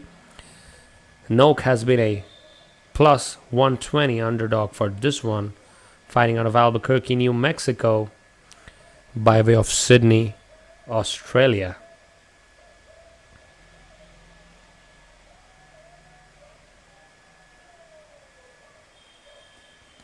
Crowd going berserk. The referee is Steve Percival. And man, them ring girls are amazing. Let's see. Will they touch gloves? Will they grapple? If it's grappling, I'm giving the advantage to Omari Akhmedov. If it's the stand-up, I should give it to Kyle Noke. As expected, Noke throwing the jab and an outside leg kick. Noke is the significantly rangier fighter in this. Akhmedov, though, not going in for the wrestling in this contest. Noke very cautious. Oh, beautiful outside leg kick by Omari Akhmedov. Noke trying for a Superman punch, but abandons it halfway. 4 minutes 25 seconds in this fight. If you want to sync it up, the favorite is Omari Akhmedov. The underdog is Kyle Noke. Left hook partially landing for Akhmedov. Nice kick to the body by both fighters. Jab connecting for Kyle Noke. Oh, overhead. Omari Akhmedov getting the attention of Kyle Noke. Oh man, he's throwing them. They clinch up against the cage, maybe going in for a trip. Kyle Noke, no, he abandons it. Just trying to recover his energy. But man, Akhmedov's pressure, wow, you do not clinch up with a Dagestani wrestler. He just tripped him and lands up on half guard. Trying to move to side control, but the cage is blocking his progress. Partially. Beautiful, beautiful control from the side by Akhmedov. And once these Dagestani fighters get you on the ground, they just smother you and win these rounds comfortably. That is what they're known to do. That is what Khabib does. That is what most of the other fighters do. They're known to grind you out. Punches and bunches for Omari.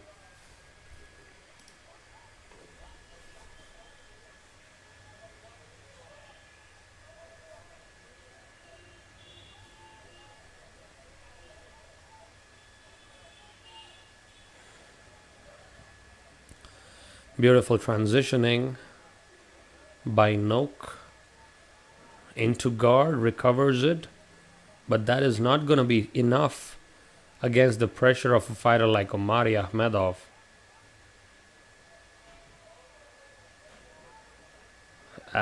As usual, pushing his face up against the neck area of Kyle Noke. Noke may be going in for an arm triangle, now abandons it. This pressure just wins you rounds and tires your opponents out. Akhmedov mixing in some punches to the body as he does it. Maybe going in for an arm triangle. Has he got it? No. Kyle Noke. Oh, hard right lands for Akhmedov while going in.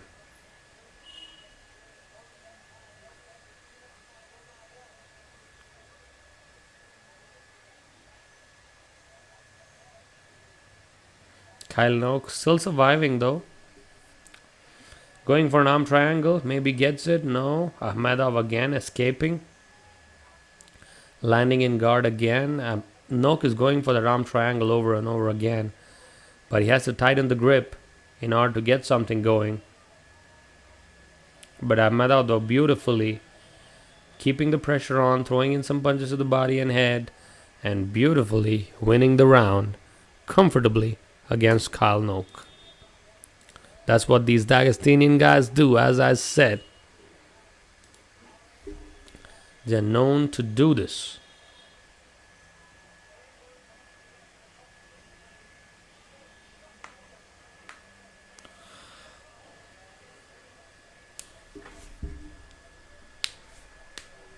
Trying to move into side control.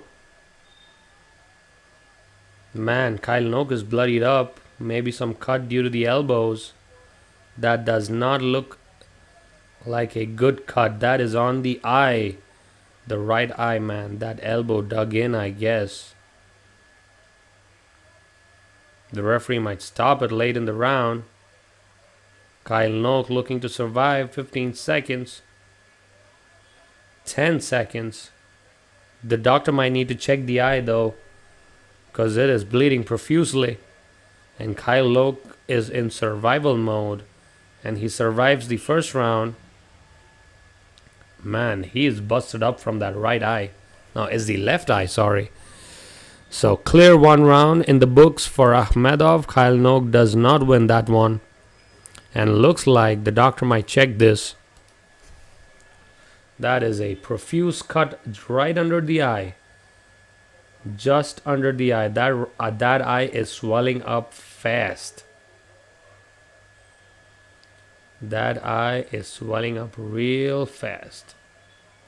There are two cuts, one under and one over the eye. Does not look to be a good place to have a cut. Definitely for Kyle Noke. If Akhmedov hits him again in that area, it's going to be real difficult for Kyle Noke. He will not have a clear vision through his left eye, which is real dangerous. Because Omari Akhmedov is a right-handed guy and his overhead right is going to land on the same area. Man, his eye is swollen shut almost. Kyle Noke though, game enough.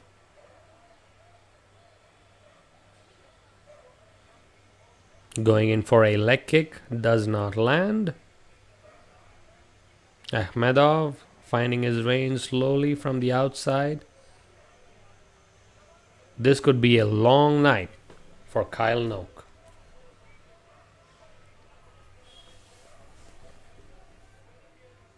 Kyle Noke may be looking for a flying knee. Spinning back fist attempt by Akhmedov does not connect. Nice outside leg kick by Kyle Noke, keeping his range. This is what Noke should do for the remainder of the fights to win this one in the next 2 rounds. But Akhmedov should be able to close the range pretty easily. Oh, nice head kick lands for Noke. Akhmedov shrugs it off. Beautiful oblique kick for Noke landing. Noke's corner though really tense. Noke is feinting for a spinning attack for some reason. Noke should just go for it because his eyes are pretty much swollen shut right now. Still trying to keep the distance against Akhmedov, not trying to engage in the clinch because he found out that last time it wasn't good for him. Noke connects with a body kick. Akhmedov though looks like he's slowing down a little bit. Maybe he's looking for that knockout punch.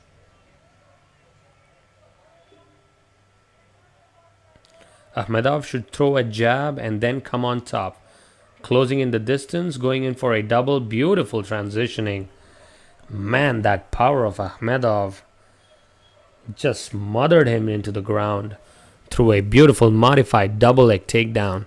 Beautifully done by Omari Akhmedov. Kyle Noke is in all sorts of trouble because his eye has again been opened up a little bit by Akhmedov due to the punches.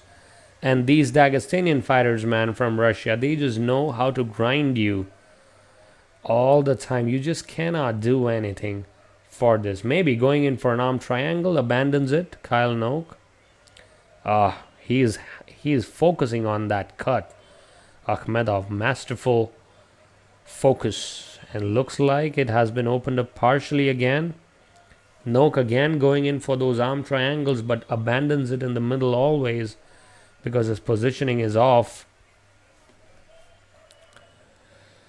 Real difficult to see out of one eye and then fight a guy like Akhmedov who just smothers you all the time. Yes, this is good for Noke. He should just push his legs, but no, he doesn't. He recovers guard again. 1 minute and 50 seconds in round 2 remaining if you want to sync it up. Trying to move to side control, Akhmedov, but again, back to guard. Omari is content with throwing some punches to the body and then mixing them to the head. That will win the round in the eyes of the judges. That is all what he needs. Good step in elbows by stacking the guard and then back to guard again. Short elbows landing at the same place. Not a lot of... Oh, referee stands them up. That is surprising, Mr. Percival. But that cut has been opened up again. Oh, good inside leg kick though by Kyle Noke. Oh, nice combination. Sort of wobbles Kyle Noke in the middle of his punch.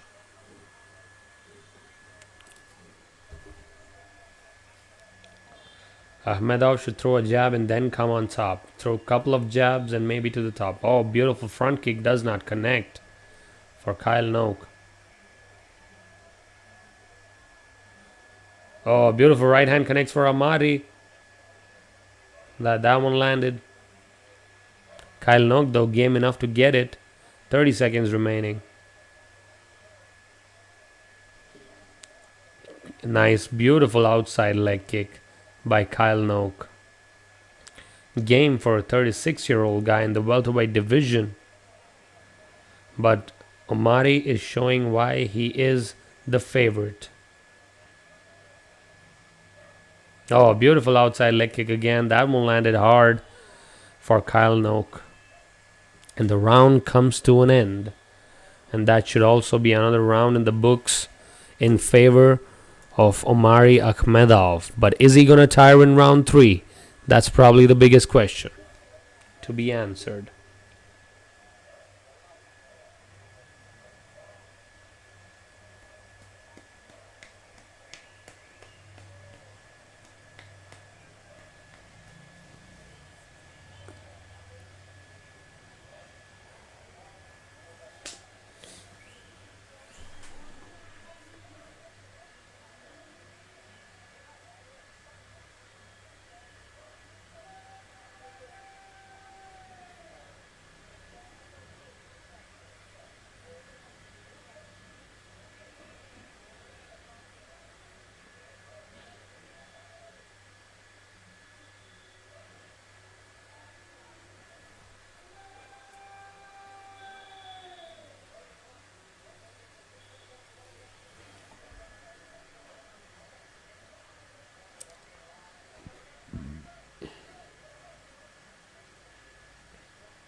Kyle Noke working those outside leg kicks early in round 3.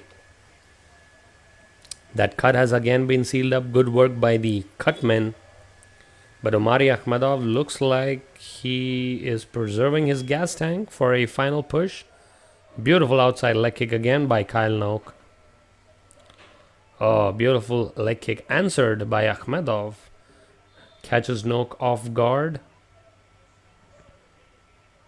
Should be a real interesting last round. Can Kyle Noke pull off the upset by coming from behind?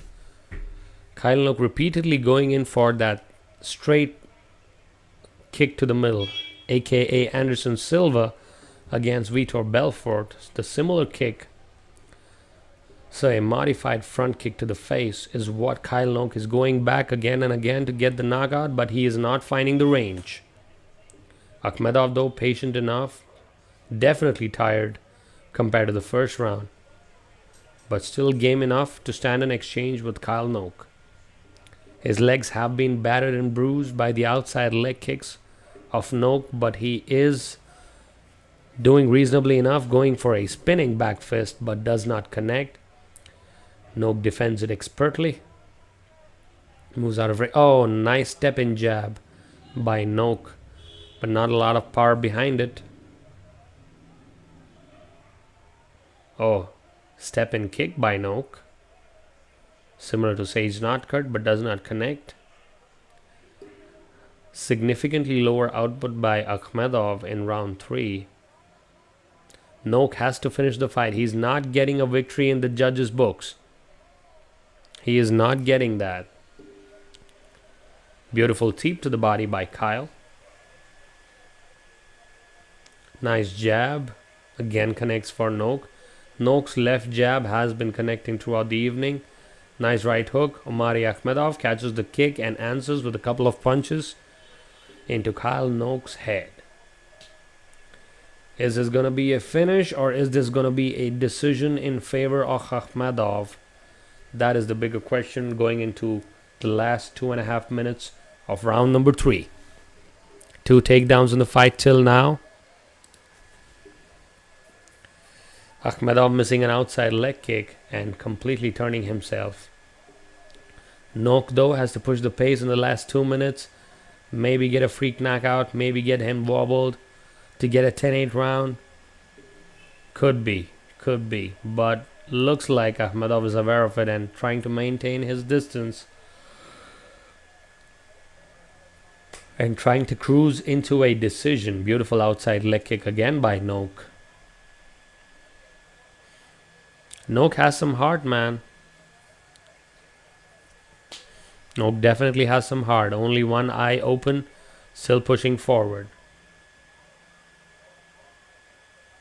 Man, Mike Wicklejohn though. Really disappointed with them. Combinations. Not landing. He is repeatedly urging Kyle Noke to throw in some combinations. But Noke seems to be not listening to him.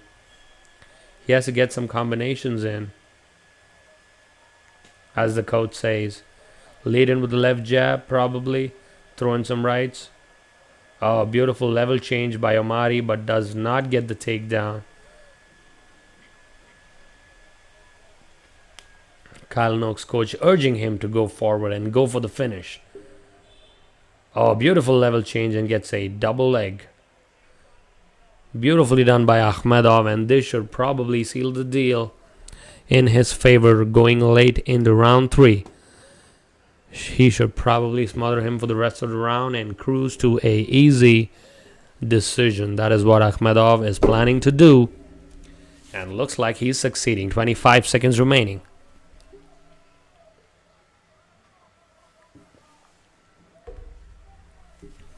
One takedown each in each round. 15 seconds remaining. Will they stand up? The crowd is getting impatient. Up kick attempt by Kyle Noke. Kicking the legs.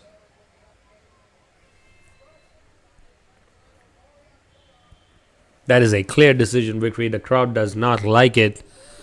Obviously, I also did not like it, but Akhmedov did what he had to do to get the victory against Kyle Noke. Very well respected all-around fighter. The takedowns were the story of the fight, where Akhmedov just pressured Khalil on the ground and got the job done beautifully to get the victory. Unless the Australian judges saw something else, this should be a easy decision for Akhmedov. We are on schedule for the co-main event of the evening, which is going to be a barn burner of a fight between Jake Mathews and Anderw Holbrook. And don't blink, because Robert the Reaper Whittaker is going to be fighting Derek Brunson in a very, very short while. So that's going to be a beautiful victory for Akhmedov. Let me grab something to eat. Don't go anywhere. Keep it locked in.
I've got some food to eat.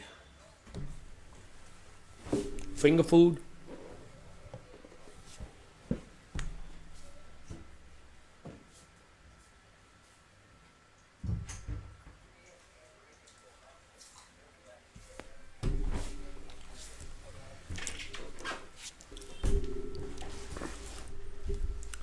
That should be a pretty convincing decision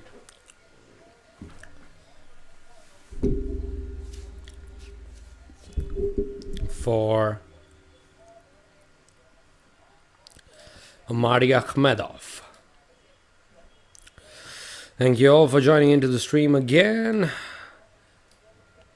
In case you're wondering where to watch these fights,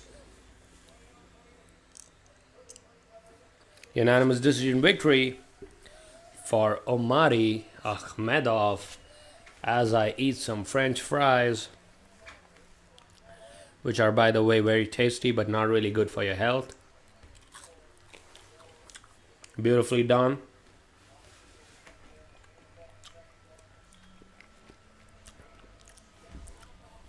UFC Hall of Famer Antonio Big Nog Nogueira in the house in Melbourne, Australia.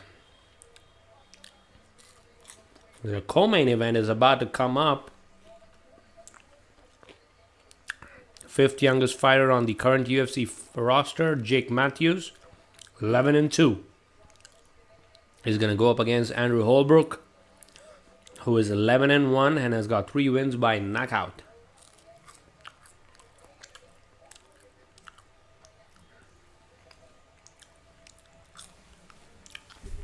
Should be a really, really interesting co-main event. Thank you all for joining in again. This is your channel where we break down all fights without drinking any alcohol, maybe sometimes eating some food. This is probably the first time I'm eating anything on the channel because I'm starving. But we have the most technical breakdown possible amongst all YouTube channel, only apart from probably Joe Rogan.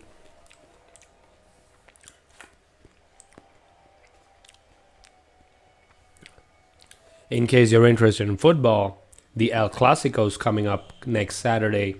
Real Madrid versus FC Barcelona.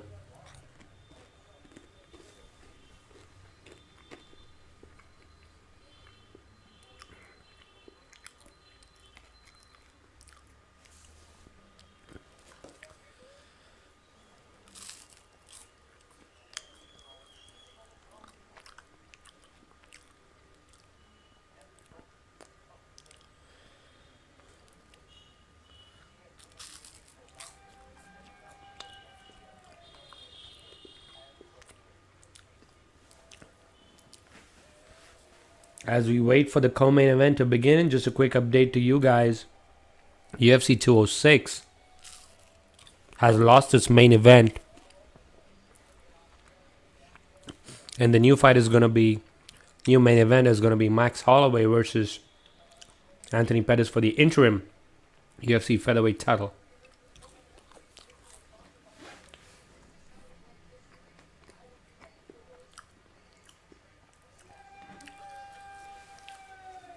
Keys to victory for Jake Mathews is combinations, body kicks, and takedown defense.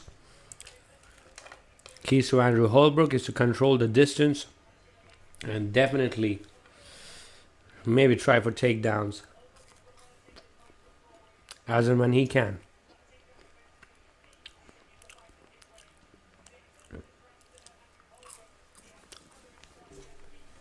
Just 2 more fights remaining, ladies and gentlemen.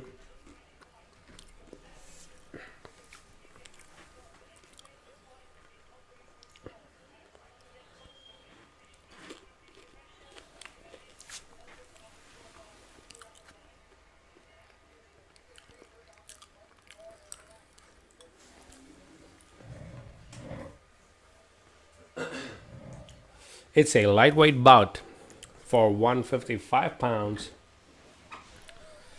Both of these up-and-coming fighters are unranked right now, but could really be the future of the division. Young and talented. Both of them, Jake Mathews and Anderw Holbrook.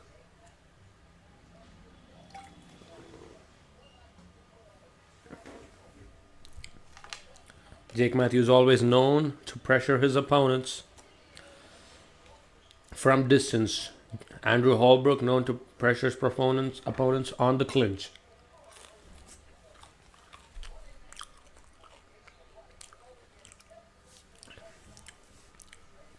It should be a really interesting and close fight. Apologies for eating on the stream, but I'm really hungry, man.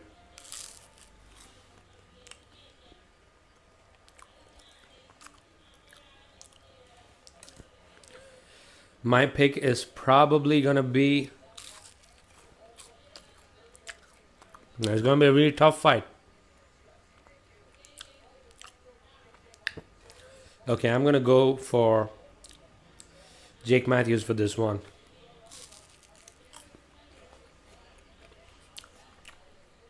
A real tight matchup. But just because the hometown guy have been winning all day, I'm going to pick Jake Mathews. The only loss for the hometown guys has been Kyle Noke on the main card.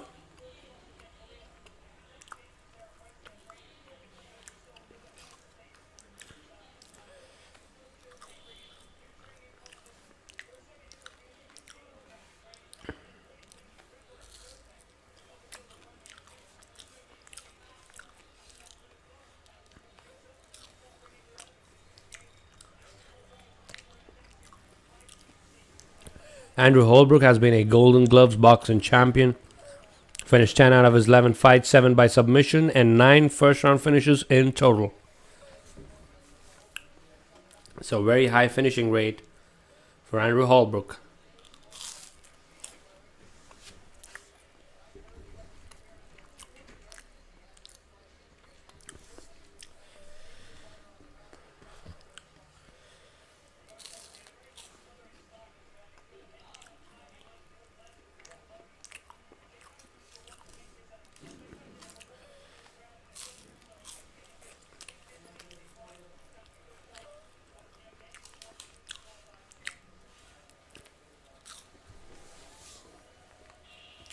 Jake Mathews entering the octagon from Melbourne, Australia, baby.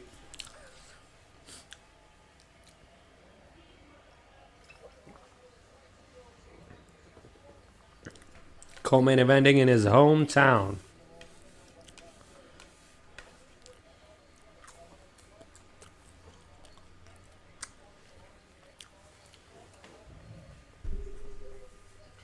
I guess that's enough for the rest of the fights. It's time to get serious. Yeah, it's time to break down these fights as technically as possible. Jake Mathews about to enter the octagon in his hometown of Melbourne, Australia, has got 12 victories and 2 losses in the lightweight division. In case you haven't yet started watching the fights, do see the comment section for the channels which are showing the fights. Tied second most finishes in UFC lightweight division since 2014. 6th highest striking accuracy amongst active UFC lightweights. And has finished 10 of his 11 wins by either KO or submission. So that's 5 KOs and 5 submissions for Jake Mathews.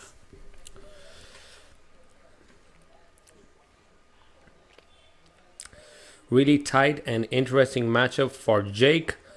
Jake is just 22 and Holbrook is 30. Holbrook is significantly taller at 5 feet 11 inches, 2 inches taller. But surprisingly, Jake Mathews has the 2-inch reach advantage. Both fighters weighed in at 155 and 154 pounds respectively. The co-main event of the evening, as Bruce Buffer announced, we are almost set for it.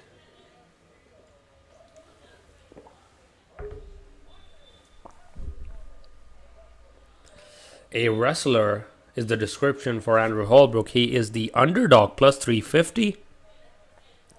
I don't think he should be such a big underdog on this fight. That's a good pick if you want to go for some underdog betting. Anderw Holbrook is a good pick.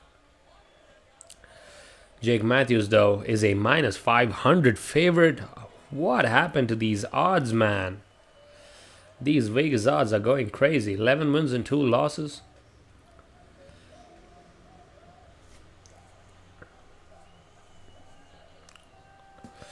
One of the youngest fighters in the UFC lightweight division. Jake Mathews, the referee, is John Sharp. Hopefully he is sharp for this fight, because the ringos are definitely sharp as fuck for today. Anderw Holbrook looking intense. Will he smother Jake Mathews? Will he take him down? Or will he exchange on the feet? That is the big question. A southpaw stance for Anderw Holbrook. As the fight begins, Jake Mathews, though, managing distance expertly. Teep kick, beautifully done by Jake Mathews. Holbrook was going in for a low single, but expertly defended. Nice 1-2 by Jake Mathews, partially connects. Teep kick by Jake. They're trying to push the pace early in round 1. Partial left hook caught Jake Mathews. Nice right hook by Jake. Holbrook, though, standing still, always pressuring, smothering. Oh, beautiful inside leg kick by Jake Mathews. That one connected. Holbrook, though, trying to clinch up. Beautiful uppercuts in the clinch. Maybe going for a trip takedown. Does not work. Jake Mathews, though, defending expertly till now. He should not be engaging in this space against Anderw Holbrook. This is Anderw Holbrook's world, which he is in right now.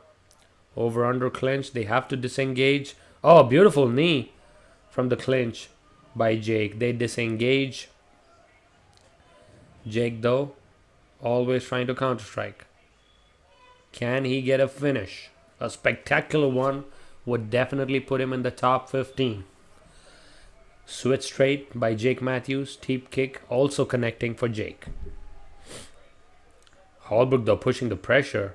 Has to be careful with leaving his chin open. Level change by Holbrook, but beautifully defended by Jake Mathews. Grinding him to the ground. Beautiful transitions to the back. Wow, that was real fast. But Holbrook, beautiful recovery. Lot of nice transitions by both men. They are back up against the cage, and Holbrook is pressing Jake into the steel.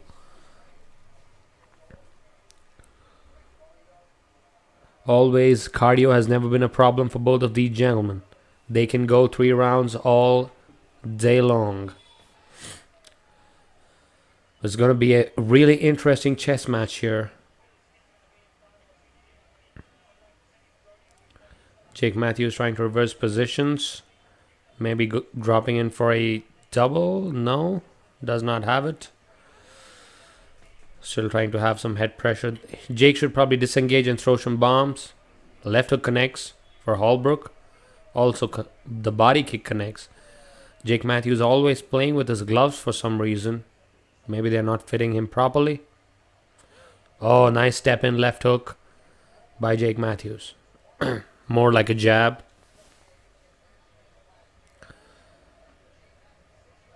Jake Mathews' movement has always been good. A lot of good movement. Oh, thuddering inside leg kick. But Holbrook transitions into a beautiful double leg. Gets it against the cage. Also, good place to have this takedown. Maybe you can go from some ground and pound. That's a good place. Okay, transitioning into a rear naked. No. Well, this is a weird kind of a choke attempt. Jake Mathews defending really well till now. Transitioning into a elbows by Holbrook. Not good for Jake. Really close round though. Could go either way. Body lock by Anderw Holbrook. Holbrook looks strong. Gets the body lock. Maybe going for a takedown, but does not connect. 44, 43, 42, 41 seconds remaining in the fight. Really close to judge this one. It's going to be a nightmare for the judges. Jake has been defending well for these takedowns, but that does not score points. There has to be some offense mixed in with the defense. Holbrook gets him to the ground, pressurizes him. No, ground and pound. This could sway the round in favor of Holbrook. Some small punches connecting for Holbrook, trying to pressure him. 10 seconds remaining. Can they scramble out? No. The round ends. And looks like Anderw Holbrook might have just got that round at the end there. Real close though. Real close to judge.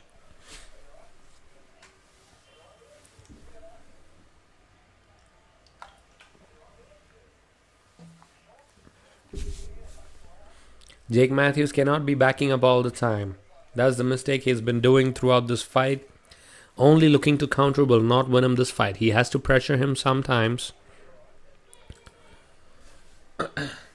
Has to get into some exchanges.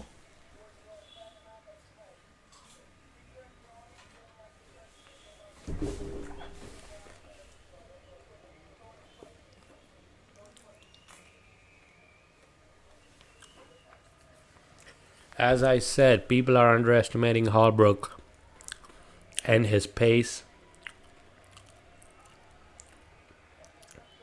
But since it's Australia, anything can happen. In my book, Holbrook kind of edged it towards the end.